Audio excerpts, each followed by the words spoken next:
नमस्ते, मेरा नाम है चारू सिंह और आज हम बात करने वाले हैं एनडीपीएस एक्ट 1985 के बारे में। इसका पूरा नाम है narcotic drugs and psychotropic substances act 1985 और इसे नारकोटिक ड्रग्स और उससे जुड़े हुए ऑपरेशंस के खिलाफ कठोर कानूनी प्रावधान लाने के लिए बनाया गया था। देखिए, नारकोटिक ड्रग्स में वो नशीले पदार्थ आते हैं जिन्हें हम भांग, चरस, अफीम, गांजा ऐसे नामों से जानते हैं और इसके अंतर्गत ज़्यादातर केसेस वो बनते हैं जब किसी इंसान के पास कम या ज़्यादा मात्रा में स्मॉल या कमर्शियल क्वांटिटी में ये सारे ड्रग्स पाए जाते हैं। अब किसी भी ड्रग की क्वांटिटी स्मॉल है या कमर्शियल इस बात पे डिपेंड करता है कि वो पदार्थ आखिर है कौन सा। जैसे अगर हम कैनबिस या भांग की बात करें तो उसकी स्मॉल क्वांटिटी बस 1 किलो और कमर्शियल क्वांटिटी 20 किलो होती है। और अगर हम हशीश या चरस की बात करें तो उसकी स्मॉल क्वांटिटी 100 ग्राम और कमर्शियल क्वांटिटी कम से कम 1 किलो होती है। अब किसी इंसान के पास कितनी क्वांटिटी में वो पदार्थ मिला है इस पे पनिशमेंट यानी सजा निर्भर होती है। स्मॉल क्वांटिटी पाए जाने पे एक इंसान को 1 साल तक की सजा और 10,000 रुपए तक का जुर्माना भरना पड़ सकता है। स्मॉल क्वांटिटी से ज्यादा और कमर्शियल क्वांटिटी से कम ड्रग्स मिलने पर एक इंसान को 10 साल तक की सजा और 1 लाख रुपए तक का जुर्माना भरना पड़ सकता है। और कमर्शियल क्वांटिटी मिलने पर एक इंसान को कम से कम 10 साल और ज्यादा से ज्यादा 20 साल तक की सजा और कम से कम 1 लाख और ज्यादा से ज्यादा 2 लाख रुपए तक का जुर्माना भरना पड़ सकता है। देखिए, ये जानते हैं कि हम आखिर एनडीपीएस एक्ट के बारे में आज बात क्यों कर रहे हैं।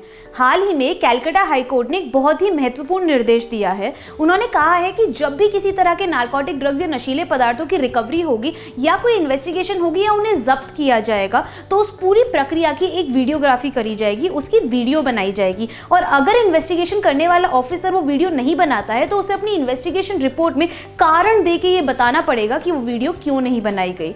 2 जजेस की डिवीजन बेंच का ये कहना है कि इन्वेस्टिगेशन करने वाले ऑफिसर के पास एक स्मार्टफोन या ऐसा गैजेट जरूर होता है जिससे कि वो प्रक्रिया को रिकॉर्ड कर सके, उसकी वीडियो बना सके। इसी तरह से टेक्नोलॉजी पर निर्भर करके इस पूरी प्रक्रिया को और सटीक और डिजायरेबल और निष्पक्ष बनाएंगे। देखिए, किसी भी जांच पड़ताल करने वाले ऑफिसर को नारकोटिक्स कंट्रोल ब्यूरो एक हैंडबुक देती है। इस हैंडबुक में कुछ निर्देश दिए गए हैं कि जांच पड़ताल की प्रोसेस को आखिर कैसे करना चाहिए। इसमें साफ साफ लिखा है कि जांच करने के लिए जिन इक्विपमेंट्स की जरूरत है उसमें एक वीडियो कैमरा भी शामिल होना चाहिए जिससे कि पूरी प्रक्रिया को रिकॉर्ड किया जा सके।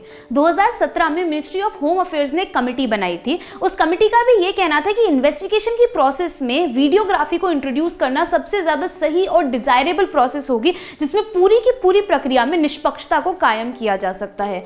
देखिए, कलकत्ता हाई कोर्ट ने इस मामले में सुप्रीम कोर्ट के एक जजमेंट का नाम लिया है जिसका नाम है Shafi Mohammad versus state of Uttarakhand. उसमें कोर्ट ने यह कहा था कि अगर इस पूरी इन्वेस्टिगेशन प्रोसेस को रिकॉर्ड कर लिया जाए तो पूरा का पूरा सच सामने आसानी से लाया जा सकता है और देश में कानून के शासन को मजबूती दी जा सकती है। और समिति की बनाई केंद्रीय संचालित योजना को मंजूरी भी दी थी। कोर्ट का ये मानना है कि एनडीपीएस एक्ट के अंतर्गत जांच करने वाले अफसर के पास पूरी ताकत होती है जांच करने की, सबूत इकट्ठा करने की और गिरफ्तारी करने की। और ये ताकत यहाँ तक है कि कोर्ट की बेल प्रदान करने की पावर्स भी सेक्शन 37 ऑफ एनडीपीएस एक्ट के अंतर्गत लिमिट हो जाती है। सेक्शन 37 आखिर कहता क्या है?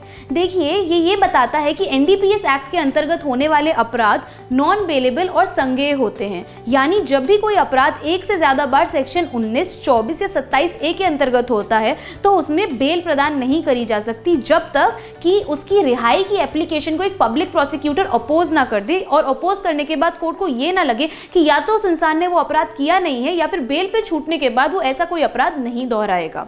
देखिए, एनडीपीएस एक्ट के अंतर्गत जो अपराध होते हैं वो बहुत ही ज़्यादा संगीन होते हैं और जिस भी व्यक्ति के खिलाफ ऐसा अपराध बनता है उसकी ज़िंदगी में आने वाले समय पे इसके बहुत डीप और ख़राब कॉन्सिक्वेंसेस होते हैं। लेकिन ऐसे मामलों में इंसान के खिलाफ ये अपराध बनता कैसे है?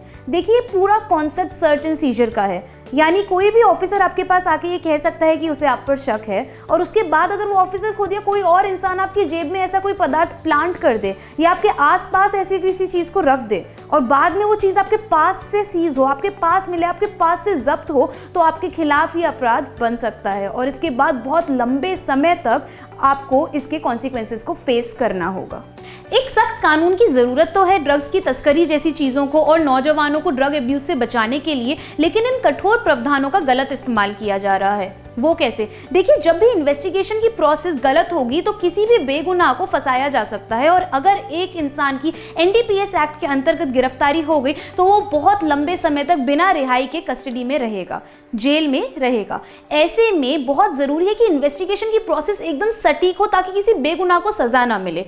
इसीलिए उसकी वीडियोग्राफी की बात करी जा रही है, और पूरा सच सामने लाने के लिए एक इन्वेस्टिगेशन की प्रोसेस में कोर्ट ने कुछ निर्देश दिए हैं।